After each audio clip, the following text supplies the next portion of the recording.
The Open is coming. You know the dates, and if you're someone who's worried conditioning is holding you back, then we have the answer. The Sentinel Training 200+ machine conditioning workouts ebook. Take the guesswork out of your conditioning pieces with a one-time payment of $40. That's less than 20 cents per workout. Choose between single implement workouts utilizing a fan bike, rower, ski erg, bike erg, and running, or multi-implement mixed machine workouts. You can't put a price on fitness, but we can put a price on improving yours. The Sentinel Training 200+ machine conditioning workouts ebook. Upgrade your engine now at trainsentinel.com. Welcome, Nick Johnston to Coffee Pods and Wads. How are you? I'm great. What ounce? How many ounces is in that paper sheet there? Like 16? I forget what she asked. 12. Yeah, 12 is the small and 16 is the whatever this is. What's Is that that big for? for you? Is that like a large coffee? Do you know what this means? I can't really see it. It's like a hand emoji down like that. No. Okay. Do you? No. Okay. I started it, but I don't know what it means. But it's fun. ESE sounds. Hello. Yeah, the guys are having great fun here. Knocking out all the bells. Peter Witt. It won't ever get old. Gustav. That's Augustus. GSTS. That's amazing. Good to see everyone. Thanks. Here for the why do we have to bowl of soup? win for all this? I'm assuming he means tea, but I'm assuming he does too, but he sent a soup. He's probably just sitting right outside my office right now, listening through the door. Yeah, if he types in our office, you know. How are you? How's all in Nashville? What's happening? Is it sunny, cold, wintry? What's the vibe? 56 Fahrenheit, so I don't know what that is for the rest of the world since we're weird over here. But we had snow last week, like I said. That was interesting. When it snows here, city shuts down. Nobody knows how to drive. Doesn't matter if there's snow on the ground. Everybody just stops going outside of their houses. And I'm from Michigan, so it's like we get snow 6 months out of the year. It's very weird. Like down south is a weird place. Yeah, the Ireland is like that as well, except it's the whole country. So if it snows, everyone's just like, well, like, should we not maybe invest in like snow plows? Or nah, not going to. So you guys don't have any infrastructure for that, like salting roads or like. We do salt the main roads, but like I don't know if anybody here has ever driven in Ireland, but the main roads, like there's not a lot of them. There's not a lot of big roads. There's a couple of motorways, like dual carriageways. Most of our roads are 2 lanes, maybe 3 lanes. Carriageway, like an actual carriage? No, like I don't know why it's called that. It's a dual carriageway is where there's 2 lanes either side. So 2 lanes going west, 2 lanes going east, or north or south. Yeah. Yeah, I don't know why we call it a carriageway. Anyway, and then we have motorways, and they're like 3, maybe 4 lanes, usually 3 lanes. So you can imagine my shock at driving in like Texas when it's just like Dallas is insane everywhere. Oh, like, even for Americans, Dallas is probably the most insane driving atmosphere you'll ever be in. Look at this. Just arriving here, Bernie Gannon. Sousa is sending he's just finishing his show, sending everybody over here. Says Nick is one of the coolest guys in CrossFit. Page is okay. Must be you know what that must be? That must be one of Kiefer's burners that he's on in the other room. He's just trying to get some points. Did you shout out Bernie? Did you see that? Was it on Kill Taylor where who the fuck asked it? Was it Hiller or was it Savan? Said hands up here who likes Nick Johnston, and everyone put their hands up. But did you watch that back and be like, yeah, that's cool? No, I think somebody sent it to Taylor, my wife, and sent it to me, and she's just, her, she's just like, why are they obsessed with you? This is weird. It's like, hey, it's a compliment. Be nice. As opposed to being happy for you. Do you ever get worried when you hear people on a Sunday morning or a Saturday afternoon or a Sunday morning saying, God, Taylor's such a piece of shit? And then you're like, wow, what did she do? Like, why? And then you're like, oh, Kill Taylor was on. They're talking about Taylor. To be honest with you, I've been trying to get my wife Taylor on there for a while. She just always works on weekends or whatever it is, so it doesn't always line up, but it would be fun. Yeah, she's a beast. Where have you been recently then? You were at Rogue. Yeah, Were you we there? went to Yeah, you were Rogue, there. and then we spent we hung out, man. See what that means to me? And you? You spent what? We got to hang out, and you didn't even remember. Yeah, no, as I said, we were at Rogue. I was like, was he there? Was that Rogue I was talking to him at? And I was like, no, yeah, it was. No, but we got to spend like a week after we went to St. Andrews, which was awesome. The golf course, which was unbelievable. Like I never thought that would happen in my life, so that was cool. And then London. Golf? Yeah, we played like the whole course. It was amazing. Are you like decent at golf, or? So I played when I was young. Have you got a handicap, or are you handicapped when it comes to golf? I would say I used to have a handicap, and now my brain's handicapped when I get on. So that's where we're at. But it was like one of those things where I played golf in high school. So just knowing the course, and even if it was just walking it and not playing it, that opportunity was cool. Yeah, that's cool. I think golf is like the type of sport that I know I would be one of the worst in the world if I tried it. But I still look at it and think, yeah, I could probably get a pretty close to green with, just one hit, with no experience or anything. It's that sport where you'll play, you'll spend insane amounts of money on everything that you're playing, and then you'll go out terrible and you'll hit one good shot and you're like, I'm back. That's it. I'm going to keep playing forever. And then it'll just do shit the rest of the way. Or you'll play amazingly, have one bad shot and be like, well, I guess my golf career is over, but you'll still go back next week. Until your wife says, hey, how much was all those clubs that you paid for? And you got to use them at some point. I actually said to my wife, maybe about 2 months ago, I was like, one of the teachers in school that I work in is doing like golf lessons. And you do lessons like one every 2 weeks or something. And then on the week in between, you go and play like 3 holes or whatever. And the lesson, I can't think of the word, the coach goes with you and like watches you play or whatever. And she was like, oh yeah, that's cool. And I was like, yeah, I don't know, I might, consider it or look into it. She just goes, I am getting the next hobby before you get another hobby. I was like, yeah, that's fair enough. I'll wait.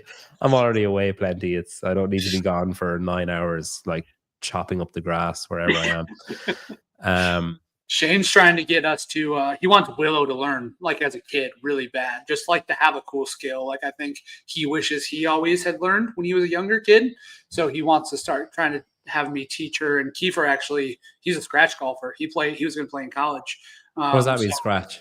Scratch is like if the course was a par 72, like that's what the score is. That's what you would shoot on any given day. So scratch is just like a way of saying handicap. You're like, scratch. Zero then, is it? A zero, yep. Fuck. God, he's so unathletic. You know he played Division I basketball in college. Yeah, basketball's not an athletic sport though. You think it's more than golf? He's got that kind of pendulum. I'd say his drive is really long because he's just so tall that with the whatever you call it, centrifugal force or whatever, as the club, he just has such a big diameter for the club to go around. I hope he's still listening. What was your assessment of Rogue? Like, how did you find it? I guess from 2 perspectives, like say business hat on, like bringing proven over there and doing it and coming back and whatever, and then also just as like I like CrossFit, I'm going to this competition. Yeah, I would say both of those areas I was pleasantly surprised with. That was the first time we'd partnered with Rogue from a activation standpoint, and we did the spectator workouts and things like that, and obviously we had athletes, but from that end, I think the event was probably better than it's ever been. I think my favorite one was 2019 when they did it in Columbus. Do you remember that at all? Yeah. At Rogue HQ.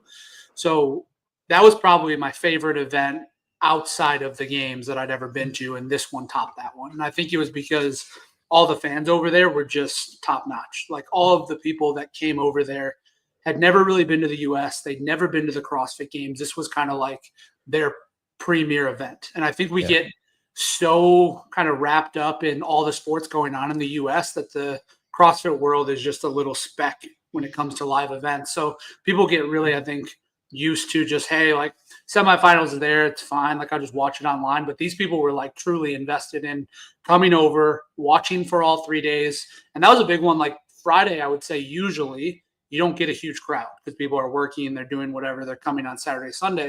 It was packed. The whole thing, the stands were packed the whole time. Yeah, it was crazy. It was crazy how busy it was. So how long have you been in your current role then, as like CEO or whatever? Like 18 months? So this will be year 2 going into the next season. How have you found it? Were you CEO of something else, or were you no? Yeah, well, kind of. So I ran a beverage company that was down in Texas for 2 years while I was coaching at PRVN. So I worked like 2 full-time jobs basically and just flew back and forth. I thought I was busy then, and then it's funny because everybody's like, "Oh, nice, you're going to take over PRVN. It's going to be just one job now. Like you'll live there. It'll be great. You'll have all this extra time." I'm so much more busy now than I was before. What does your day-to-day entail though? Like, so say a random, like, say today, Tuesday, obviously if this is the linchpin of your day, the most important part of the day. But like, what else do you have to do? So is it a lot of just like meetings and delegation and stuff? Yeah, what it's turned into, just because we've grown so fast on the business side, it's sitting at a computer. Like a lot of people are like, "Oh man, you must have the coolest job. Like I would love to do your job." I'm like, if you like looking at spreadsheets and having meetings for 12 hours a day, like sure. But the cool thing is when the season happens, right? Because we get to go to events, we get to work with our athletes, we get to do that. But every other hour going on, it's like we've got to build this huge business that's grown much faster than we thought it would. So everything that comes with that and making sure that nothing's falling through the cracks, financially, everything's in order. And we're still a pretty small team. Like overall, it's hard in this business, right? Because if you want to have a successful long-term business, in my eyes, you've got to put it into the coaching that you hire. So, but none of those coaches do anything on the business side. You know what I mean? Outside of writing great programming, working with athletes.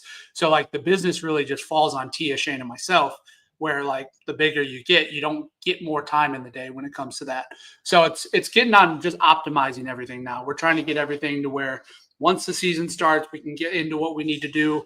Obviously, Tia and Shane, when they're in Australia, it's a little more difficult to get anything done when it comes to like higher level decisions of athlete side of things, which is fine because it's the off season. But yeah, day to day, man, I'm just sitting at this computer all day long. They're in Australia now, aren't they? Yeah, they typically spend from the end of the games through like January, February over there. And she's doing when is that Hyrox? She's doing a Hyrox with Newbury, isn't she? This week. Yeah, they go this this weekend. Yeah, so it's this Saturday, I believe, and then they race.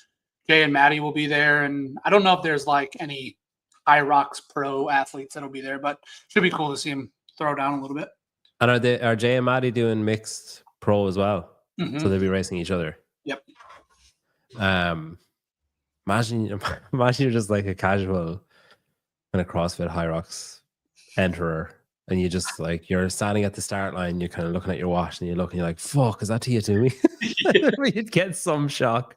You might know more than me, but it's crazy. Like the more I learn about Hyrox, how they just kind of let them run. Like everyone goes out, and there could be somebody that can't even like do a squat running next to Tia at the exact same time, but she's laughing. No, the most ridiculous thing I think, and full disrespect intended, the most ridiculous thing I think is, so say James Newbury's a very fast runner, right? Like he's a very capable runner.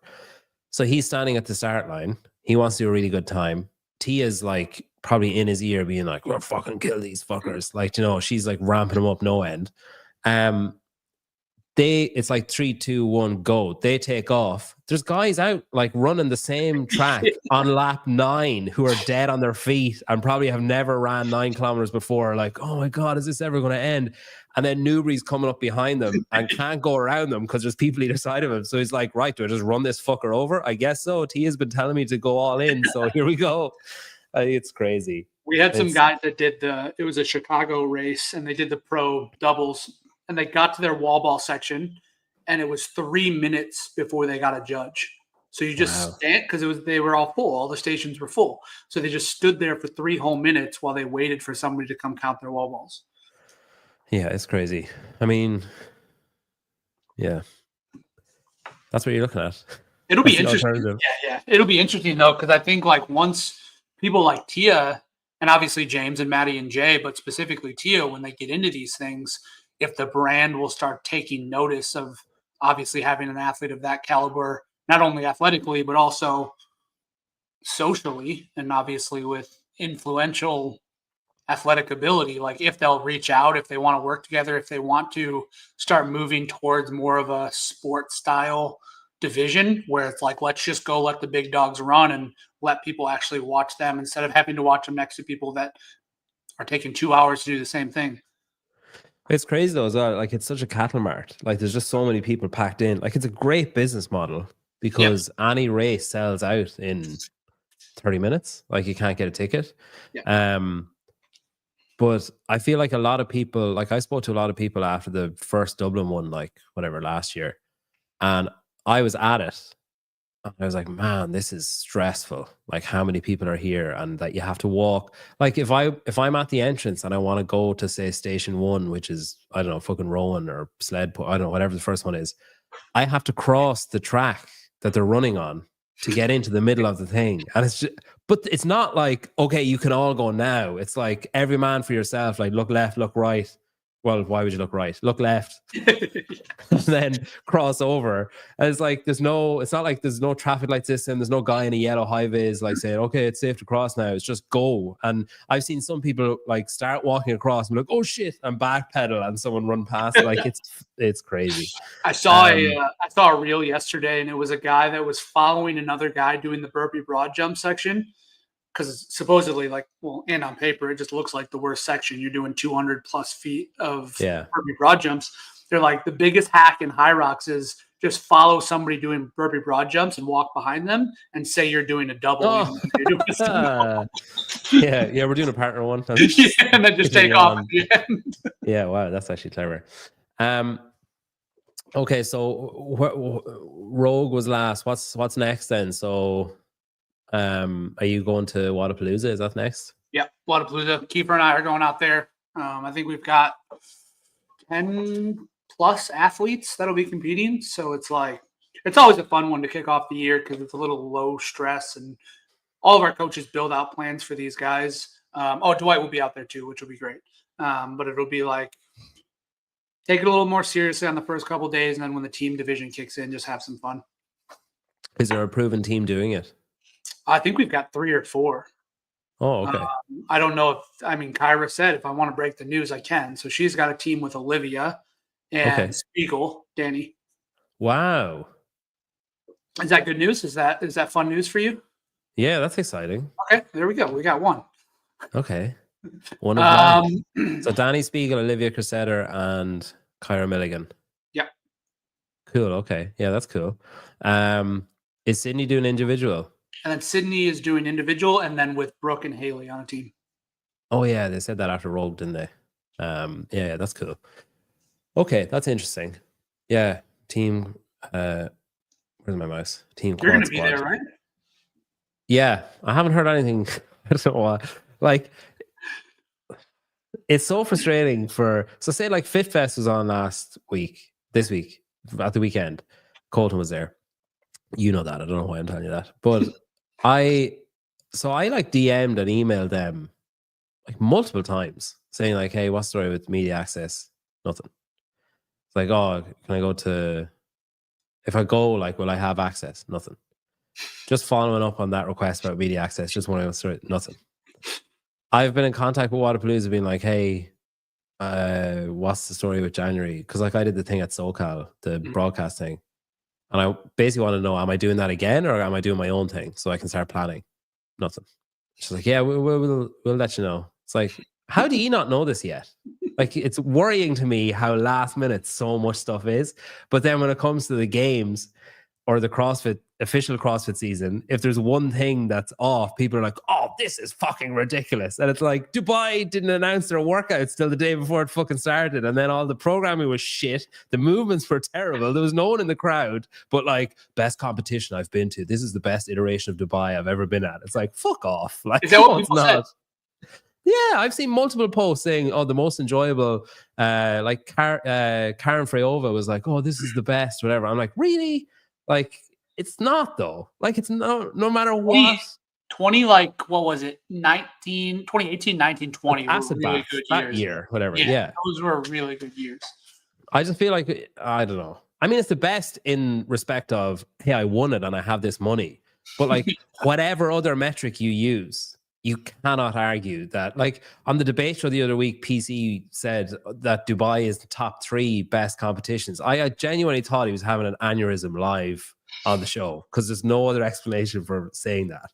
The first year we went there on the team division, it was probably to this date the worst program I've ever seen at a competition. It was like there was one event where we were in the stands and they basically said, all right, this event is going to be one member of your team is going to go out and do it, and the other 3 are going to sit in the stands and cheer him on. It was the weirdest. And you could pick anybody just to go out there. Didn't know what the workout was. You just had to send somebody out. Like a Hunger Games. Yeah, that is crazy. They just keep lowering the prize purse too? Like one of those things where it used to be insane money, and now it's like just keeps going down and down. I don't blame them because no one comes to spectate. You even saw like they blocked out most of the stands, which good on them because it showed logos at least, but there was nobody there. It kind of made it more obvious somehow. I don't know. I see what they were trying to do, but I was like, that's a lot of curtains. But yeah, the guy, what's your man's name? The main guy, Saud, is it? Or I'm not going to be able to find him. Is it Saud? Yeah. Hang on. Let me just, like, you don't have to comment on this because you might get in trouble.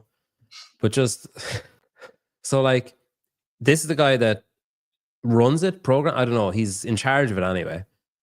What an incredible year for the 2024 Dubai Fitness Championship and Gulf Fitness Championship. Don't know what that second part is. Huge thanks to everyone who made it happen. Athletes, judges, volunteers, media sponsors. Fine. Special thank you to His Highness Sheikh Hamdan bin Mohammed bin Rashid. Jesus. His Highness Sheikh Hamdan bin Mohammed bin Rashid Al Maktoum. This is the line. For his unmatched support and vision, pushing Dubai to the forefront of global fitness. Again, just like, what metric? What metric are you using to say that Dubai is at the forefront of global fitness? Because I want to see, you're talking about spreadsheets, Nick. I want to see that spreadsheet where you're coming up, because fuck me. They probably don't have a very good looking graph if you track the revenue coming out of that event either. Yeah, I don't know. It's fucking, I don't know. But like, there's some crazy stuff that's happened there though. Like I said, 2018, 2019, like they used to just throw brand new iPhones into the crowd.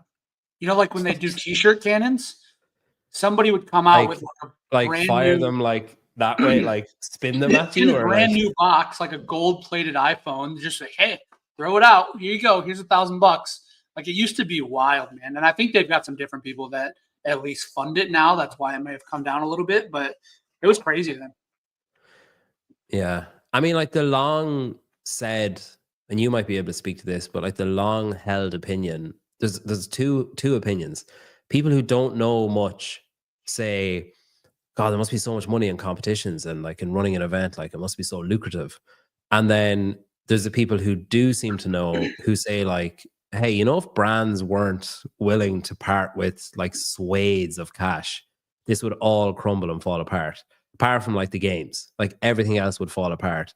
Like you'd still run a competition, but like the prize money would be insignificant. The, you know, equipment and feel would be insignificant. Like I don't think there is a competition that's like, hey, we're making bank, we're in the black, this is going great. Like, I don't think there's any competition out there that's making money hand over fist.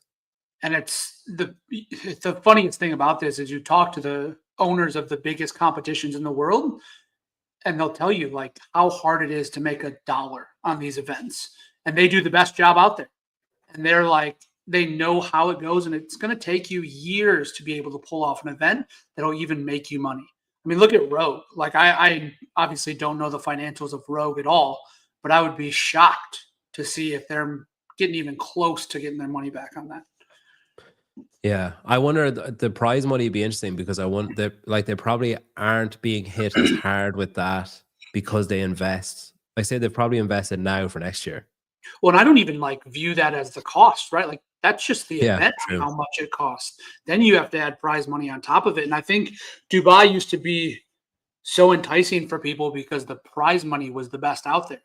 And if you say you're moving a sport forward for the world, global, whatever, and you're giving the most prize money, then you have a leg to stand on. But if you're just offering the same as like a Wadapalooza, you can't be mad when people aren't showing up for your event anymore. Yeah. Less than Wadapalooza as well, though, I'd say, this year. I think so. Yeah, like Wadapalooza is up there. It's probably like the games, then Rogue, then Wadapalooza. But yeah, it's crazy. Like, it's crazy. It's just crazy. I think that's what's kind of frustrating when you're looking at the even remember that year didn't they do a thing where the final event they were just like, fuck it, it's $10,000 whoever wins this event. Like, so that shit's cool. They did that year, and it was I was like going to listen to the brief, and the athletes were in the back. I was coaching Taylor's team, and the Sheik or whoever it was came out, and he's like, all right, you know what? Whoever wins this last event, 30,000. And they won it, and they ended up winning more for second place overall than the team that won first place. Because they won that. Yeah. Wow.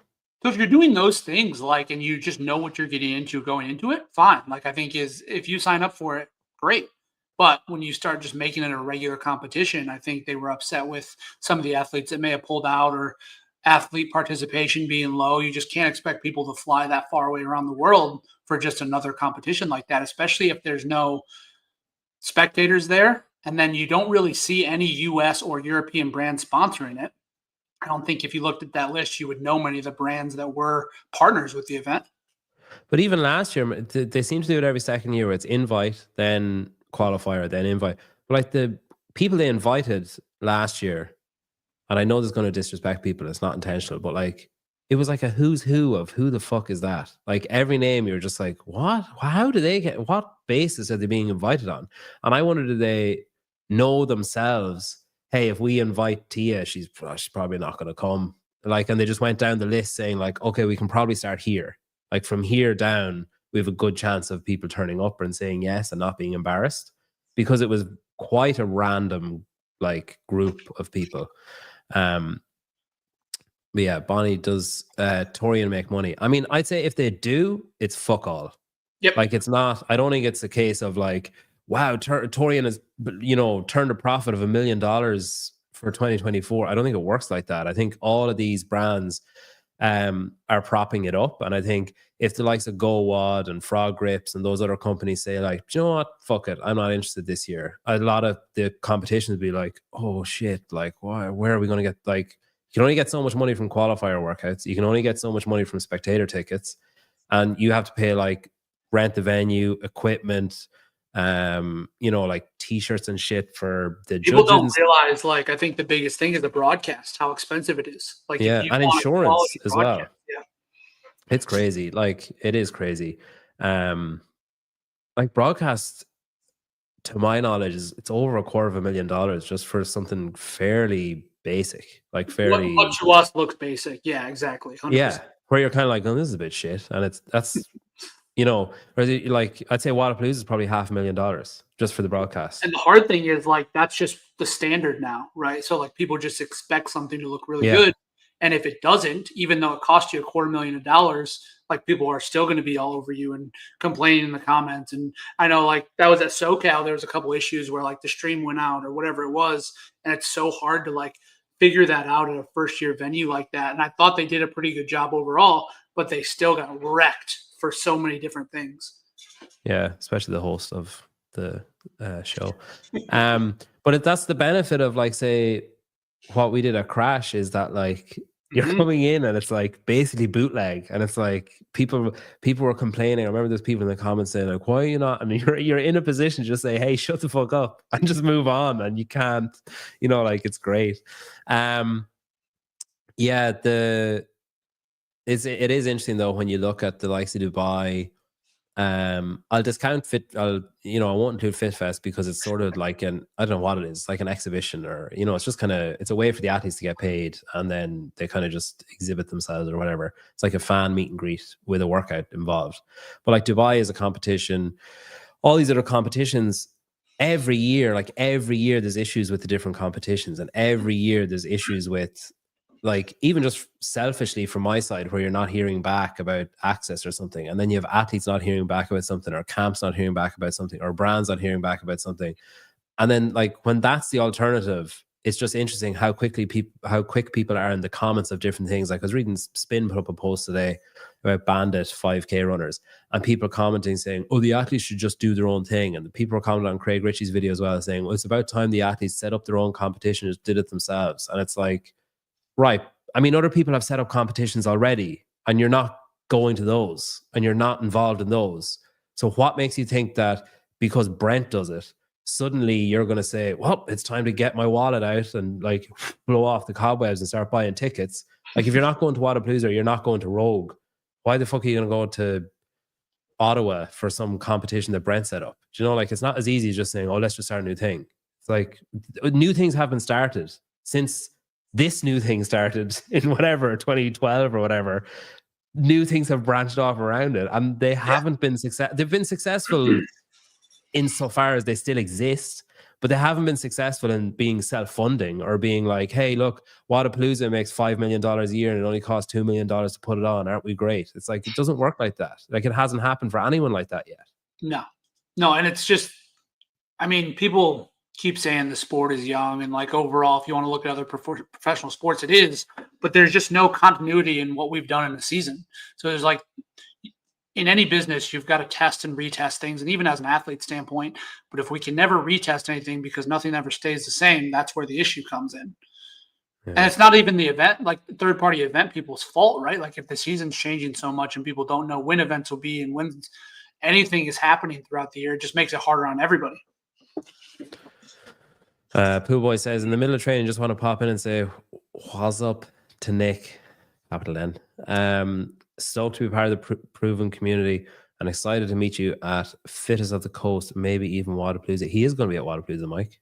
He's making up for him wearing an HWPO shirt yesterday in his Instagram story. He's a bit of a whore, because I see him on the Sentinel leaderboard sometimes. I've seen him in HWPO gear.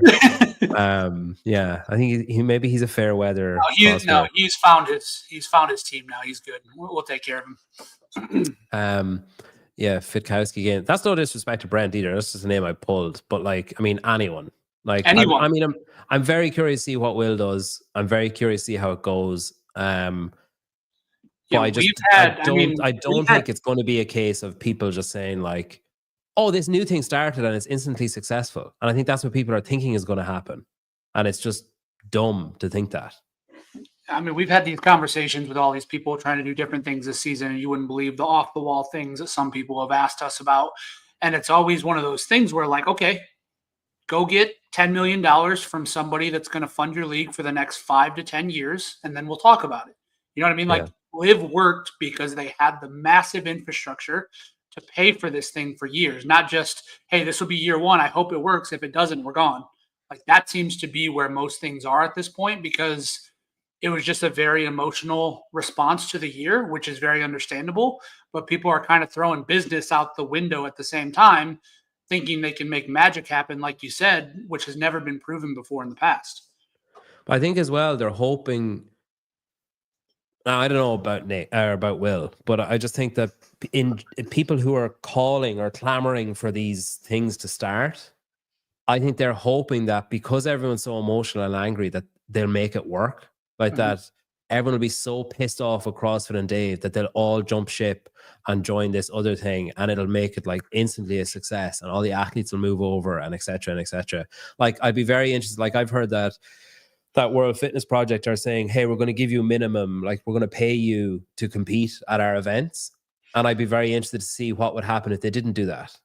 Would they get the same athletes signing up saying, hey, yeah, I'm going to take a chance on this thing? Or would they be like, I don't know, like if I'm interested in this. So it's kind of interesting to see. It'll be very interesting to watch just from a psychologically curious point of view, to see like who does it, who does both, who does one, who doesn't do the other, why are they doing it, why are they not doing it, is it successful, how can it be successful? If year one goes, 5 out of 10, is there potential for it to improve the next year, or is it going to get like, is there a ceiling to it? But there's just so many unknowns about it that I don't know, it's hard to know. Oh, Colton's in the chat. Hello, Colton. There he is. That's our guy right there. single-handedly won FitFest, I heard. Yeah, he was kidnapped to eat burgers. I saw that on Jason CF Media's video. Dallin and Jason Hopper brought him to Five Guys, and Colton just didn't understand what was happening. He's like, "You just eat this. This is sustenance. Does this fuel me the same way that the potatoes and meat that I eat fuel me?" And they were like, "No, man, no. Doesn't grow in Iowa. You don't want it." Yeah. So yeah, I don't know. The state of the sport is interesting. It's an interesting one to. It's just funny as well. It's funny how quick people are to jump ship. Like, and I think it was the Dense Updates she was kind of going through some of the comments. People were saying like, "Oh, how can you sign up to the Open or whatever?" Like to other people, and then she was going in and searching them on the CrossFit Games page, and they'd never done the Open, or they haven't done it in like 5 years, and it's like, you don't have a horse in this race. Like, yeah, I don't know. I think it's funny. It's just like what Pat said on your show the other day, right? Where I think it was him, where he said like somebody was giving him compliments. And he finally did a negative comment and like finally got a rise out of somebody. Yeah. It's just one of those things. People just want to be heard. That's not a bad thing, but it's like when it starts turning negative in this scenario and people are just unknowingly and uneducatedly telling people not to do something for no reason, it doesn't make much sense. Yeah, it's hard as well. Like I was going to say bite my tongue, whatever the comment equivalent of biting your tongue is. I do that a lot, where I'm like, I think something, and then I sometimes even go as far as typing it out, and I'm like, it's not worth it. Just leave it. So Kiefer's moved. He's in Nashville now. He's a Nashvilleian. Is that what you're called when you live in Nashville? Nashvilleian. Yeah. Okay. How's he settling in? Are you sick of him yet, or okay? Or because I would say from probably August to a week ago, I was by myself here. Like it was Sid. Sid was here and Brandon, our media guys, here, but there hasn't been much going on.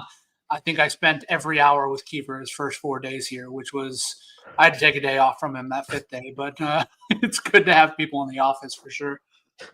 Brandon's cool, the media guy. I met him at Rogue. He's really cool. So Kiefer, he's there, and so is everybody? I remember when he moved initially, there was kind of a thing of, well, we have proven athletes and we have Kiefer, who's a proven coach, and then Kiefer has athletes. Yep. Are those athletes now proven athletes? So like Grace, Bailey, are they all considered proven athletes now? Yeah, the way we do that, and like when we had that conversation going in, it was very much like, hey, this is happening. This is happening because we want Kiefer to join our team for the long run. I don't know what your guys' thoughts are of us or as a brand, and we're not going to make you do one thing or the other. Like that's just not how it should be, especially because you guys are going into the games training.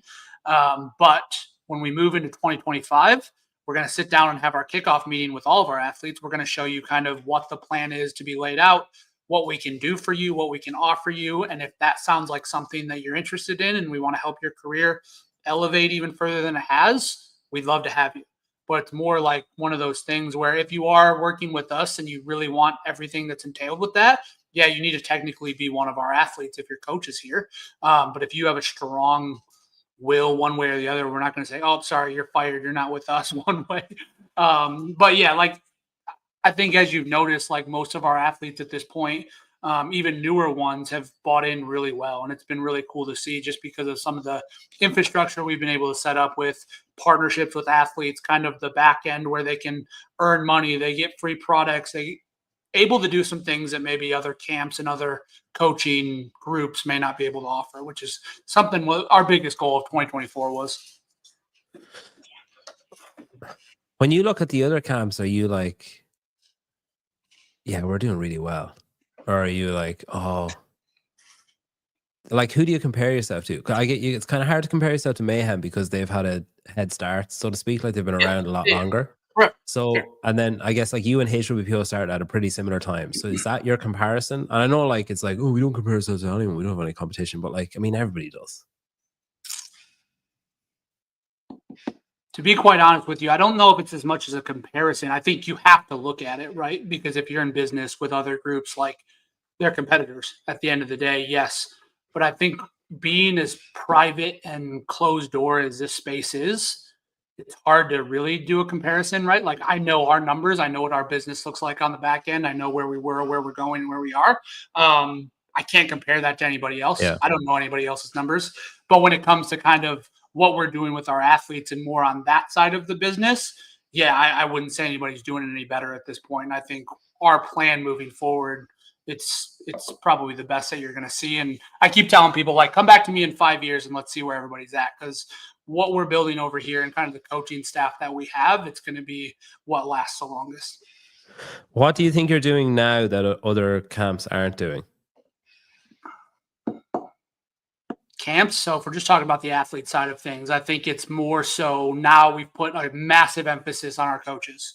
Like I think when we started this thing, when I was a coach and Tia and Shane just like, hey, we want to just have people that train together, right? Like that's before camps were a thing. It was like, here's a games athlete. I want to train with this games athlete. Let's make a brand around it because you've got a figurehead like a Matt, a Tia, a Rich. That was like, all right, let's just see how many cool athletes we can get together and just see if it works. I think that's where most camps start.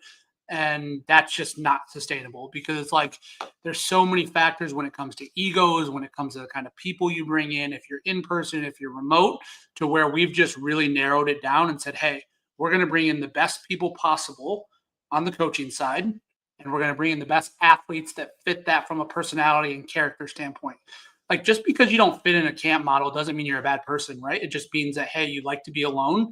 You'd rather have a one-on-one relationship with a coach that's only working for you, but we don't want those athletes. Those are athletes that we have found that cause a lot of problems in camp and that aren't elevating the group as a whole.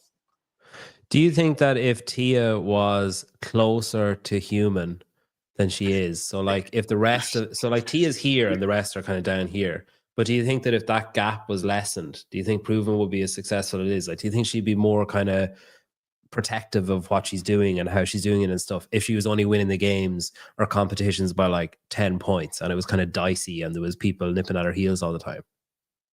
I think it would be interesting, right? Because it would depend on what her trajectory is. Like I think it might even be a better story. Like let's say she was in a battle every year, but she kept getting better over time. That's almost a cooler story, right? Because you can see the coaching is actually working. The environment is actually working. And like, you can't take away what she's doing now, but we're at a point now where nobody can touch her. Yeah. So it's like, she's gotten there because of the work she's put in, but we are going to be based now on the other athletes we have and the way we can take them from one portion of their career into the next. And I think people like Jay and Maddie are perfect examples of that, right? Because they were going from these bottom level games athletes to where they had a lot of talent, but they were never tapping into that because they didn't have a coach that could help them. Yeah. They joined within a year or two with what Shane's been able to do over here and our other coaches, and you can see it immediately. I want to talk about Shane as a coach, right? Because so my understanding is Proven affiliated. Yes, you have an affiliate in Nashville. CrossFit Proven. And you have Paper Street Coffee in the lobby. This is a hilarious comment. So I said about people nipping at Tia's heels as CrossFit says she's healing nips after having a kid. And I just thought that was hilarious. Shane is a coach, right? So this is my understanding, and you unfuck me if I need to be unfucked. So Shane and Tia, so Tia joins an affiliate. She's doing kind of weightlifting stuff, joins an affiliate. She's like, ooh, like, you know, this is fun, whatever, starts doing it. Starts getting good, starts getting better, like regionals, all that kind of stuff. Shane is kind of nothing. Like he's not he was helping her with running, I think, when they first got together and like with track and stuff. And he was kind of like teaching himself a bit of like, you know, splits and intervals and that kind of stuff for that. Then, but he's nothing. He's not like a coach. He's not qualified. He's like, he doesn't have any accolades or anything. He's not nothing. That sounds a bit harsh. Then she gets like quite good at CrossFit. He's kind of helping her along. He's kind of learning as he goes, looking up stuff, like reading stuff, educating himself. And then that just continued where she just became more and more dominant. And then he was kind of learning alongside at, you know, as fast a pace as he could to kind of keep up with the improvements she was making, and then using what he was learning to help her make those improvements. And then it just cyclically just kept going like that and snowballed. And the reason I'm asking, or the reason I'm saying that is that's my understanding of it. That's just from like reading her book or whatever. listening to it. I don't read. But I've heard people say like, "Oh, Shane's not a coach. Like Shane like carries her bags, and he's he doesn't." But then I've also heard like I've spoken to Kiefer when he first joined Proven. I'm like, "Hey, like, what's it like? Anything surprising?" And he's like, well, Shane's attention to detail and the stuff that he knows and the stuff that he's told me so far is insane, like mind blowing, the stuff that he knows and the stuff that he's saying. So then I'm kind of like, well, both can't be true. Like one has to not be true. Either he's a shit coach and he's just skirting by because he's got this genetic freak who's like insane at the sport, who's kind of saying like, hey Shane, just tell everyone you're my coach and it's fine. And he's like, hey, all right, cool. Like, I'll have these 5 phrases written on the back of my hand and I'll read them out. Like, so like from your experience, obviously like he's your boss or partner or whatever, so you're not going to say, oh yeah, he's actually a shit coach. But like, what are the things you think that separate him from others? Because I guess the argument to the counter argument is Tia is the most successful CrossFit athlete of all time, and Shane's been with her while she's become that athlete. And then you look at the rest of the athletes he's worked with, it's like nobody's come close to that level of improvement that she's had. So then I guess that's the devil's advocate side of like, well, who else has he turned into? Would it not be a consistent, like he finds an athlete, molds them, improve them, finds the next one, molds them, improve them. Like, I guess that's that's the thing. That was actually my response. Someone said it to me of like, well, Shane probably gleaned a lot from Matt. And I was like, you're right. And what successful HWPO athletes have there been that have like won the games 3 or 4 times in a row? Like I just think we gotta look at, home. Yeah, like I said, man, like let's look at 5 years from now. And I think what you have seen over the last couple of years is even from before I joined Proven, I would say I really had no connection to Tia and Shane. I had never met them. I didn't really like Tia is obviously an amazing athlete. I liked when Shane was on the documentaries and what CrossFit covered him. But there was really I would say I was a bigger Matt fan than I was a Tia fan at that point. And it's probably just because I'm a guy. But at that point, like you didn't know much about Matt or Tia. Or sorry, Shane or Tia. You didn't know about them even the 2 years that I joined as a coach because they're just very secretive people.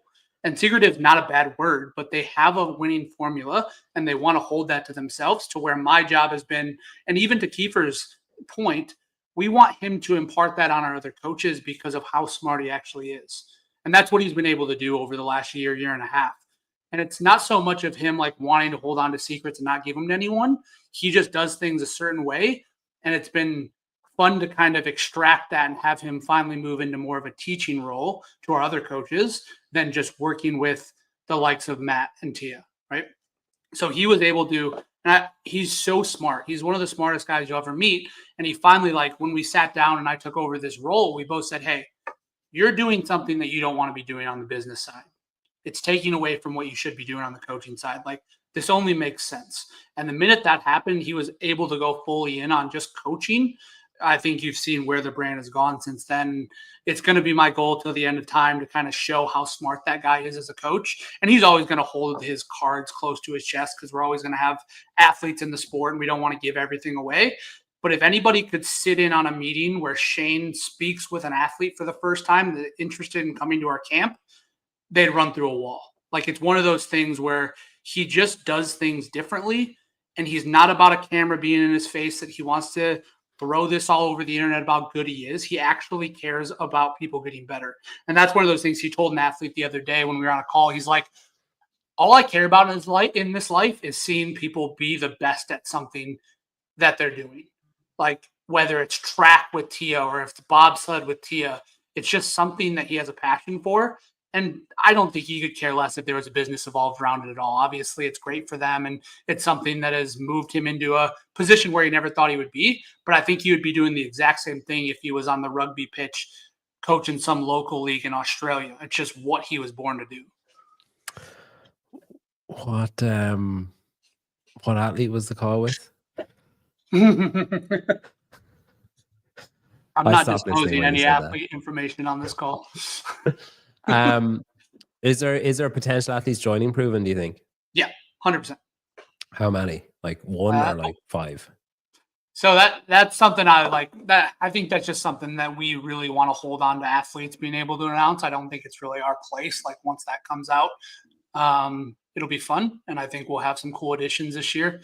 People that are in need of kind of a change up, and not good or bad, but I think they just want to find something that's new and take the next step. So I think it'll be very fun. Yeah, I guess it's tricky to announce things ahead of time, and you want the athletes to, you want them to the off season's fun because this is when all the juicy stuff happens, which you know better than everybody. I think. Yeah, but nothing's fucking happened for the last because the games are so fucking weird. Nobody's said it's like athletes are like, well, I'm leaving my coach and joining that other coach, but I can't. It's kind of would it be bad form to announce it? Somebody's just got to rip the Band-Aid off first. Yeah, and they're all I think one will. And then there's just going to be like a domino effect of, it's like, and then Spin's just going to have a whole month of it just every other month. It'll just be constant, one after the other. But yeah, it is interesting. So I've heard like I had like Justin Kotler on the other week, and I was asking him about Ricky and that there was rumors around Proven and stuff, and he was kind of like, oh, I don't know, like I haven't heard anything, and as far as I'm concerned, it's business as usual, blah, blah. But I know Ricky was up with Shane and Tia, Maddie and Jay. I think you guys call it the ranch, like in Australia or whatever. Pretty sure that's trademark, but whatever. If you get like a cease and desist from Dave. It's international, it's fine. So you took the vowels out. It's the ranch, so it's fine. But he was up there, and he said Pulse is racing with a post with a worm, and everyone's like, oh my god, they're all going team because people are dumb. And then he was at Rogue, and like obviously T and Shane were at Rogue as well, and I know you were there too. When that kind of stuff is happening, like when there's rumors like that going around, and when there's like it's obviously awkward. What do you do there? Do you just say absolutely nothing and keep your mouth shut? Or do you try and appease anyone? Do you try and come up with like a media plan, like a strategy or something? Or do you just let it evolve the way it's going to evolve? Yeah, I don't think it actually wasn't awkward at all. I think actually Shane and Justin had a really good chat because Shane just wanted to be upfront, like, hey, Ricky had a great training session with us. I think you have to be around athletes like that to train in a capacity. That's what we believe in our camp. So it's up to the athlete to decide what they want. I don't think there needs to be all this drama and back and forth of like, oh, they went over here, they went over there. If you want to go train with some people that are at your level and can help you prepare for something like Rogue, I think you should take that opportunity 10 out of 10 times. So it really wasn't awkward at all. There really isn't anything more that we talked about in that sense because it's always on the athlete to make their decision. But I think at this point, it's just, like I said, we're in the off season. I think some stuff will probably happen, but we won't know until, the open probably rolls around. Or what a please, yeah. That even feels like the off season now. Like that usually feels like the season, but I think since everything's been pushed back, feels like that's just kind of another off season event. How would that be spelled then? Or CK? Is Y a vowel? Sometimes it's a vowel, isn't it? It serves the purpose of a vowel. Yeah. So it'll be or CK, G or D. All right. I'm getting the impression you don't want to talk about that, so I'm going to push past that. Okay, so there's a likely couple of athletes being announced then over the next little while. And then what about the ones? So say the athletes that came with Kiefer, and I know Jarrett has athletes, and Olivia, like there's some kind of, not confusing, but like there's some kind of feels to me like there's some kind of like malleable athletes, like that Olivia will go and she'll do some proven stuff, and then she'll do some stuff with Jacob, and then if Chris is around, they might do some proven stuff, some of the HWPO stuff he's doing, or something that Jacob did. So it seems to be like she seems to be kind of fluid in what she's doing. And then there's others, like I know Sydney works with Dwight, and like that's like a one-on-one kind of thing, and I know Tim is kind of stepping into some more athletes, and Kiefer has his. Is it like a right, you're their person and you work with that person, or is it like say Dom at Mayhem when he was saying that he coaches some athletes and some other people coach some other athletes. But if he's at the affiliate and there's an athlete there, he's coaching them. So regardless whether they're like his or not his, he's like, hey, you should do this with your handstand push-ups, or you should try and hold this pace instead of that pace, or whatever. Yeah, so which has been fun, because 2024 was our first year where we implemented a brand new structure to where every single pro athlete that we have, the way that we classify that, has a one-on-one coach. Doesn't mean they're with them one-on-one like in person, but they all have a designated one-on-one coach. The athletes that train here at HQ, though, Kiefer now, but that's a huge reason why he wanted to come here and why we wanted him on site. Kiefer and Shane do float. And obviously they've got their one-on-ones that are there that they work with like more directly, but they'll just float in that camp environment to where if you see something where Dwight's not here and Sydney needs some help on some ring muscle ups, one of them will jump in with it, which we found to work out really well. But it's been really cool because since we've had a whole year with pretty much everybody but Kiefer's new athletes, we've been able to do some shifting around based on strengths and weaknesses for athletes and coaches. So maybe you came in with one coach, but now you're starting to work with another coach, where we've never had that before, but it's starting to work out really well because some coaches just program a little bit differently than others that could match with an athlete. So like, let's use, let's say I had an athlete that came into Proven. They came with me from another camp, but this year they're starting to work with Kiefer because he just programs more to their weaknesses. That's something we're implementing right now, and it has been just really good for us. So you may see some coaches change around from here to there this year, but it doesn't mean anything, right? Like it's more so they just have a little bit more work on the weaknesses that person needs. So it should be interesting. Like it's one of those things where we have a weekly meeting as coaches every single week that lasts an hour or two. They dive into programming as deep as you could think, and they just break it all down. So you're really getting 7 or 8 coaches for one when you're here, but you do have that one-on-one coach every time. Is it? How does that conversation go? So say I'm a coach, and I've brought, I've brought Savan with me, right? So he's a little gymnastics ninja, and like I'm bringing him over with me, and then he's like, oh, I'm not really happy with my engine. And then you have to sit down with me and say, hey, don't take this personally, but we're going to move Savan over to Kiefer and he's going to coach him because you're shit at coaching engine people. Like, how do you have that conversation without someone getting upset? Like either the athlete losing respect for the coach they had, or the coach feeling like, oh, okay, cool, I guess. Like I feel a bit shit about that. Like, how do you avoid that?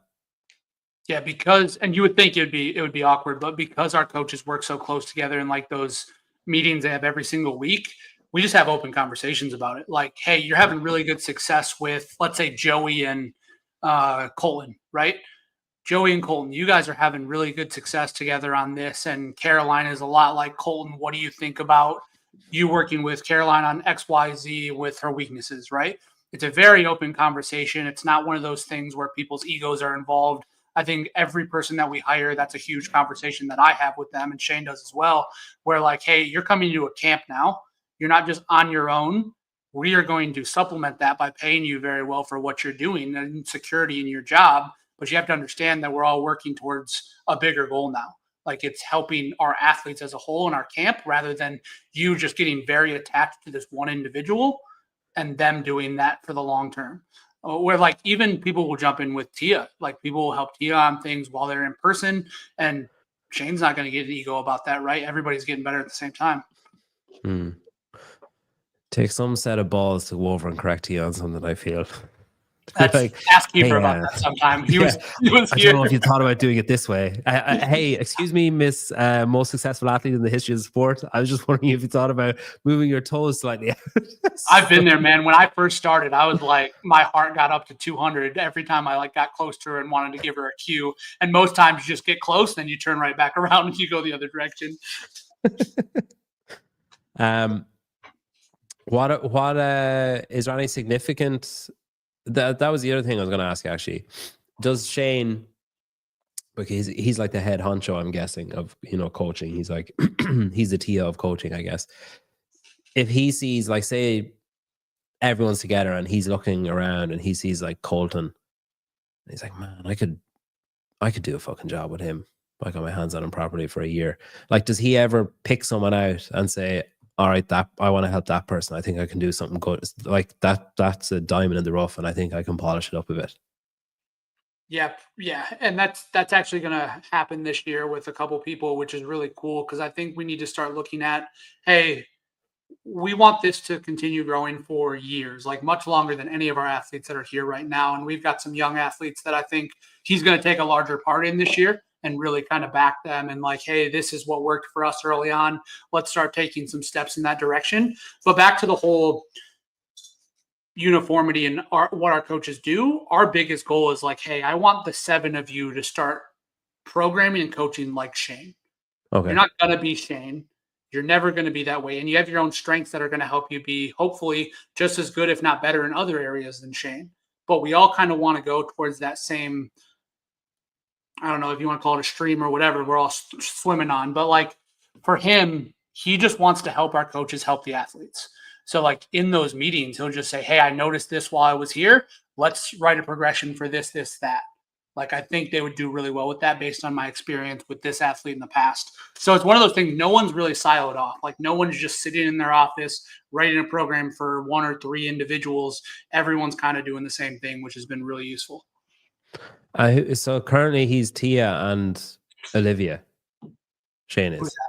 No. Shane. So Olivia is working with Tim Paulson. Okay. Yeah. Oh, yeah. She was with Dwight.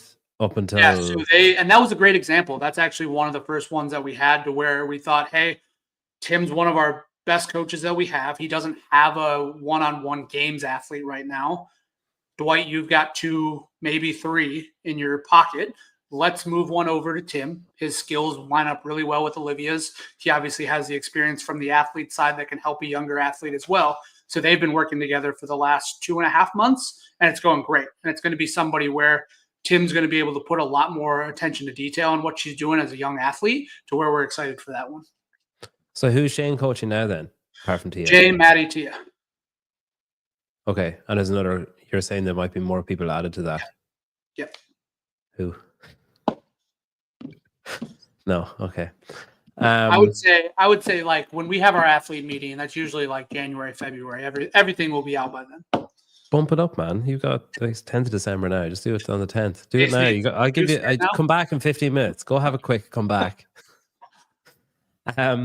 Okay. I spent last week or the week. Well, actually, the last 2 weeks. So last weekend and the weekend before that, I spent time with Lucy McGonigal, up in near Belfast.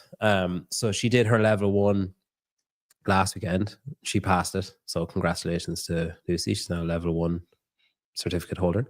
And I was at the seminar when she was doing it. And then the week before that, I was up in her house and I did kind of a day with like 24 hours with Lucy. Essentially, I was inspired by Hiller, who's like flying all over North America. And I was like, it's ridiculous that I haven't driven up. Not many athletes over there. Yeah, like 2 hours away or 2.5 hours away, and I haven't driven it. And he's flying to fucking Canada. And it's crazy.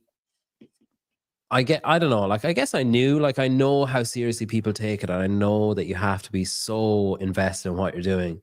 But I think it surprised me or took me back a little bit seeing her do it because she's like 17 and she's like getting up at 6 o'clock in the morning and doing conditioning shite that nobody wants to do in her freezing cold garage. And then she's having breakfast, getting into her school uniform and going to school, and then coming back from school and going to the gym at whatever, 4 o'clock till 7 o'clock. And then I don't know when she's doing her homework. She's probably not doing it. But it's just crazy, the dedication. Like she seems to be just, and she really seems to have hit a new stride since, I know she was over with you guys in like August or whatever before the kind of teenage games. But like, and that was really cool, man, because Shane got to be with her that whole time, which was awesome because, and obviously her parents, her parents are amazing. Like it's what I would say is the number one factor for these teenage athletes on if they are successful moving forward or not. Olivia is the same way. Like if your family is fully behind you, but they don't make it your whole life, I would say Lucy's family is the same way. Like, yes, you're still going to school. Like this doesn't need to be something that you drop everything to do. You need to have a life outside of the sport as well. That's number one. But number two, like to see Shane and her interact, because she was just a sponge. And it was like the couple weeks before the games for her. And I think she learned more in those couple weeks than she had in years, which was very cool. And sometimes it can be a little bit of an overload when you're in that kind of condensed area. But I know that's a really exciting one for Shane moving forward, because her maturity and Olivia's in the same boat. They act like they're 25-year-olds. Like when you get them into an environment with our other athletes, you don't know a difference. And then you realize they're in high school. Like they're still getting up and going to school every day, which is crazy.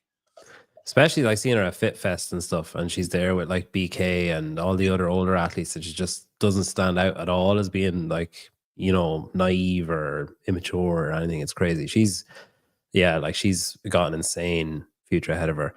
Did you guys plan the brown shirt and dreary background? No. I am genuinely shivering. It's fucking freezing in this room. I saw you mentally trying to plan how you were going to put that. Yeah, I was like, I was like looking at the cable, like, where's the cable? I can't put it over my head with the cable still on. Oh yeah, so Kiefer's little baby then, not Kyra. So he's let me just share this. There we go. There he is. Handsome fella. His first video. So who's that? That's JT. He's one of our affiliate coaches. Okay. Part of me is tempted there to just keep saying, "Who's that?" I even knew come on screen, but I was like, "That's going to get boring." Talk about everyone. So the 2025 proven community throwdown is officially here, open to everyone anywhere in the world. Complete individually to earn points for your gym. 4 workouts over 2 weeks that drop in January. Over $30,000 in cash and equipment prizes from Proven. There's Tia and partners. It's absolutely free.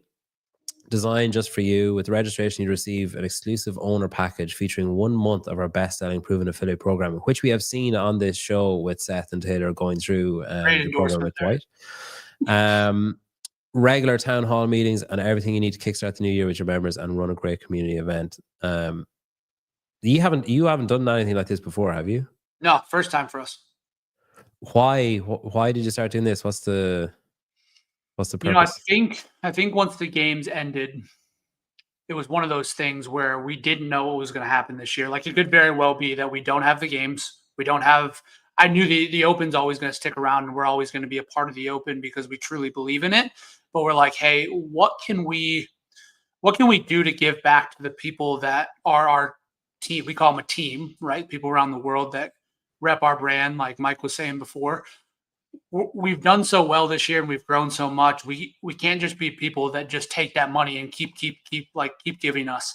We want to start giving back to the people. And I think you see the same thing in Mayhem. They're always having challenges and they're always trying to give money back to the people that kind of given them a home since day one. So for us, it was kind of blending the two of, let's run a really cool competition that's not so much centered around performance. Like it is, like there's a leaderboard, right? But it's more so, let's celebrate all the gyms that we have that have grown on our affiliate track and start letting them know that they're really important to us, because like they're the only reasons that we have anything. Like affiliates at the end of the day are the only reasons this is a business. Like we don't have the games without it. We don't have anything. So at the end of the day, like we wanted to go back to the core of what the business was. And this isn't to be in competition with CrossFit. This is more of, hey, let's celebrate what we've been doing. That's why we wanted to put it the first couple of weeks of January. So like, hey, the first couple of weeks of January are going to be your busiest times of the year. We're going to give you floor plans. We're going to give you coaches' notes. We're going to give you everything you can to get more people into your doors, how you can convert them from a business standpoint, and give you this framework for an event that you can run to kick off the year in a really good way. And I think at this point as a community, it's something that we need now more than ever. It's just something where like there's so much division, but if you can come together within your gym and get back to kind of the root of what that looks like, that's what our aim for this whole thing is. And the video as well says winter edition. So does that mean that it's going to be a multiple times per year is the aim? Yeah, I think what our goal with this is to grow this probably into a much bigger competition down the road. You know, we can sit here and talk about all the events that don't do well and all the events that are here one year, gone the other. But until we like take a crack at it and start building it ourselves, we can't really have much skin in the game. So I think this will be our first kind of crack at online only. See how that goes. We'll reassess, see what next year looks like. Maybe then we go to online and in person. And then maybe that leads to even a bigger event, like a semifinal level sanctional event in the future. Like once Tia's done, once we can kind of have her face on things when it comes to the more brand side of things. And obviously we'll still have athletes, but that's kind of where the long-term goal is. Are you planning, do you think you'll be taking on any more coaches? Yes. Anyone like familiar? I'm not pausing because this is drama. I'm pausing because I'm wondering if you would know them. Nothing that not would, overtly familiar then. No, nothing that would like people would go crazy about. Not like Matt Torres. No, definitely not. Nothing seismic. That would blow the show up. No, just some. We've got a couple areas of the business and on the coaching side that we want to kind of elevate a little bit, and I think the affiliate side is definitely one of them, but also on some of the online programs. So that'll kind of probably happen Q1, Q2 of next year. Okay, interesting. You said there when you were talking about that proven affiliate thing, you said about we'll always do the open. How early on was that decision made? Was that like straight away when all the all these arguments and everything were happening, were you guys like, well, we're doing it anyway, so let's just carry on? Yeah, to be quite honest with you, I don't think it was ever a question, like for the open specifically. I think when it comes down to that, our number one goal is to give our athletes opportunities to become more professional, but then also elevate their careers as athletes. So like we're going to go wherever we need to go for athletes to compete. But when it comes to the business side of affiliates and elevating the CrossFit methodology into what we're doing, like I think the open's always going to be a pillar for us, to where it wasn't really if we sit out of the games and we do this, we're not going to do the open. I think it just is one of those things where we've always been in on that. We've always worked closely with CrossFit. I think there's a lot that needs to happen to where, like, from a game standpoint, we need to make changes. Is a stupid thing to say, and it's what everyone's saying right now. But they've had some constructive things to say to us and some different things they want to try from a partnership standpoint. So we're keeping our ears open. And I think that's something starts with the open, and then we continue to go from there. You seem like kind of a solutions-based guy. So like, I can't imagine you sitting down with CrossFit and saying like, hey, well, you need to do better, and just like nothing else. So do you, when you're having those calls with CrossFit, are you like, well, here's 3 things that we've identified that we're not happy with? Or are you just, is it like, because that's a lot of what's happening, a lot of what you hear, a lot of what you see is people just saying like, rah, do better. And it's like, okay, what do you want them to do better at? Safety. And it's like, okay, what aspect of safety? Well, I don't know. Someone died. And it's just like goes in a circle of over and over again. Have you found them to be receptive to things that you've said, or have you given specifics when you're in those kind of conversations? Yeah, and I think you hit it on the head. Like, it's one of those things, like, don't have a meeting if you're just going to come in and say you're angry. And that's what it seems to be. I've been in group calls with some of these other companies in the space and people that are just angry because, one, they might not make as much money as they did before, but they don't come with any, like you said, solutions to where we can go. And it's been for us, like, we've written out 5-page documents of this is how we would do it. Take this and just try to implement something. It doesn't have to be this way, but it at least opens conversations. And we get really great feedback because they're so used to people just asking for things. So we've had, like, even outside of CrossFit in different organizations, one iteration of something that might happen this year or years in the future was probably something that was completely just intangible. You could never do it. But we said, hey, you should try this, this, this. So the next iteration looked better. This. The next iteration's more doable. This. Okay, now, hey, maybe this might happen this year because you guys have morphed it into something that's actually doable for everybody involved, rather than just shooting for the moon and then hoping somebody else picks up the slack. So, like, it's one of those things where bringing it back to this being a young community and a young sport, the business side of this space is just so young. Like, nobody really understands what they're doing, and they just act with emotion so often that no one actually gets anything done. So it's been cool to see. Like, it's not a great time to be in our position, I would say. Like, this is probably, and I hope this is going to be the hardest stretch of sentiment in our community that we ever have. Like, I hope we can turn a corner and we get back to where we were before on the open, the game side. I want to go back to 2016, 2017, 18 to where I was going to regionals and I was driving 9 hours. I just started the methodology. I just had been in an affiliate the first time and I was just excited about everything. Now it's like, all right, well, we've got another meeting to talk about this. I hope something happens. And that's where everybody's at. And they're just negative. We just want to be able to go to these people and we want to be able to go to HQ and say, let's try this and let's just see if it works. And let's try to make something that's going to bring people back to how it used to be. That's like where we're at this point. I don't think we need to reinvent the wheel. I think there'll be people like Will's organization, whatever it may be, that throw something out there. And I hope they can execute on what they're doing because it, one, helps our athletes have more opportunities to be professional, but two, it just elevates the whole sport in general. And if we can get more eyeballs on the sport, that means we get more eyeballs on the affiliates, which means everything is how it used to be. And that's kind of where our heads are at right now. How can people sign up for that? If I'm an affiliate owner, how do I sign up for that proven throwdown?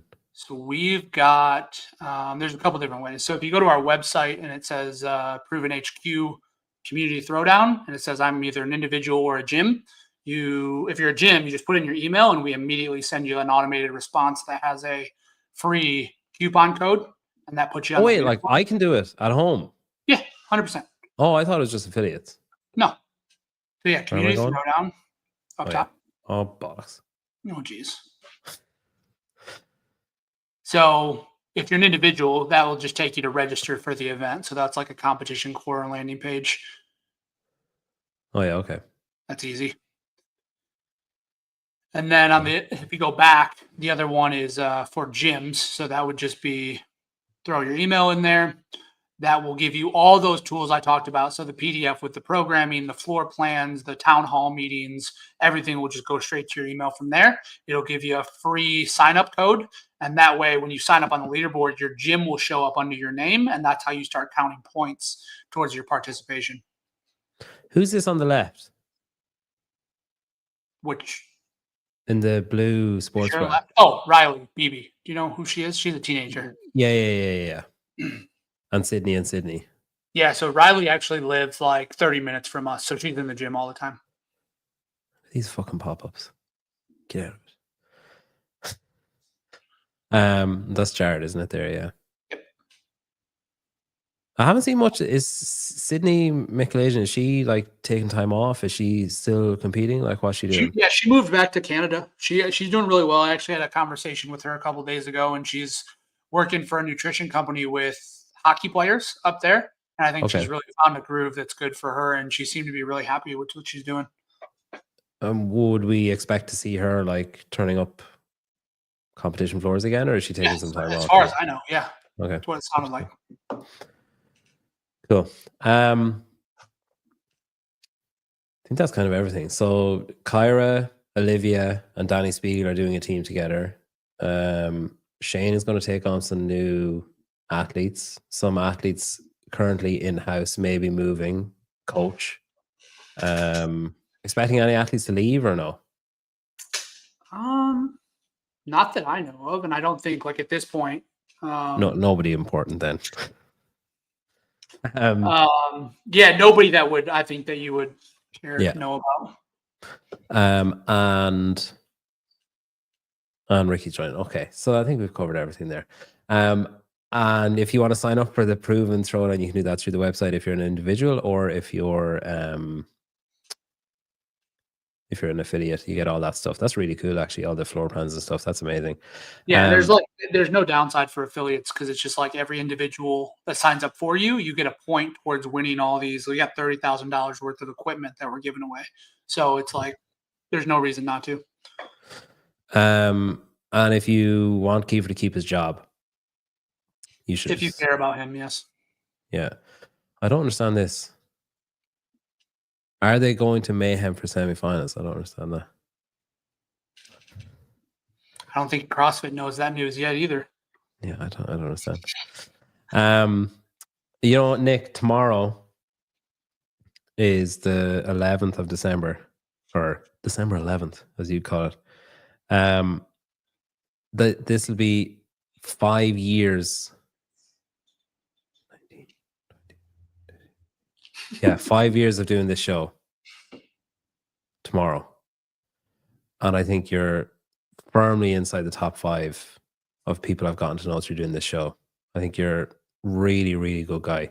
I'm full of admiration for what you've done with Proven. It's crazy. Like, I mean, you can only do so much with someone who's insanely good at the sport, but the fact you've built, and just the kind of different evolutions of Proven in such a short space of time, like all the different changes I think it's really special that you guys have opened an affiliate and that you're doing it the right way. And that you're still such a staunch supporter of the Open and the games and all that kind of stuff is great. And like the, communication with everything is just, it's fantastic. So yeah, I just want to thank you for coming on. Hopefully I'll get over to Nashville before, I don't know, the summer or whatever.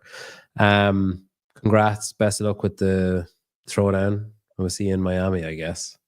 Yeah, man. Thanks for having me. I actually saw a picture of us on our first podcast 3 years ago. Wow. I'll send it to you. I actually think you've probably been on more. I was thinking about that earlier on. I was like, you were on that time with Hiller. You were on another time on your own, another time on your own. I think you've been on, I think this is your 5th time on. So you could be up there with like most revisited guests. They keep getting better. On this. I mean, Lucy Campbell pissed all over everyone on the debate show, but I mean, on this. On the hour plus. So tomorrow, debate's back tomorrow. What? Mayhem will be throwing a qualifier to the games. What? They're bringing back the classic? My God. It would be insane if they didn't. Savant's a smart man. He probably knows more than the average Joe out there on things that are going on. He probably does. He's probably insanely accurate in what he's saying there. We have tomorrow, the debate show's back. Seth, Tyler, Watkins, and I think Royce Dunn. Have you had Royce on before? Yeah, he was on a lot. He was on about 4 or 5 months ago. He was almost on 3 or 4 times since, but had to coach because it's like 6 a.m. on Thursday or whatever his time zones. Yeah. And then so that's on tomorrow, and then the spin is on tomorrow night. Savannah's on daily. The spin is on tomorrow night. Don't know what they're talking about yet. And next Monday, Caroline Lambre is on the show next Monday, so that'll be fun. I'll be watching. Yeah, who knows what's going to come up. Thanks, Nick. I appreciate you coming on. Thanks everyone for watching and in the comments and stuff.